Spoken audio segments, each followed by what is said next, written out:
suis allé voir Pascal en lui proposant du coup qu'on essaie d'écrire pour une fois une pièce tous les deux, plutôt que d'écrire un peu chacun de son côté.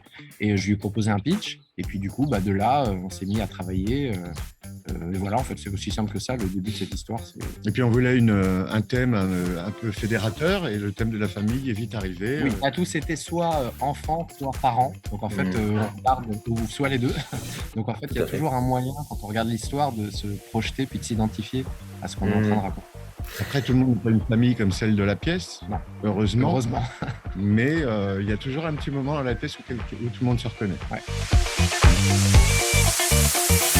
C'est l'histoire d'Alexandre qui, pour fêter ses 30 ans, décide d'inviter ses deux parents le soir de son anniversaire pour leur annoncer qu'il va se marier et qu'il aimerait que ses parents soient les témoins de son mariage.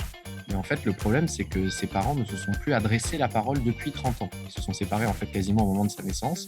Donc pour les faire venir, il invente deux gros mensonges qu'il raconte à l'un et à l'autre. Et il ne les prévient pas évidemment que l'un et l'autre seront là. Il les fait venir. Puis une fois que les deux découvrent la présence de l'autre, le dîner de famille part en vrille. Voilà. Et puis il veut régler un petit peu ses comptes aussi. Voilà. Il y a 3 équipes en fait qui alternent.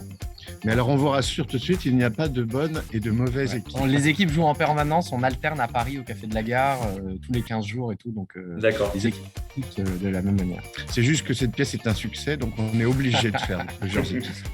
C'est vrai qu'on a parfois des dates en parallèle, donc on est obligé de jouer à 2 endroits en même temps. On peut se mélanger parfois. Ouais.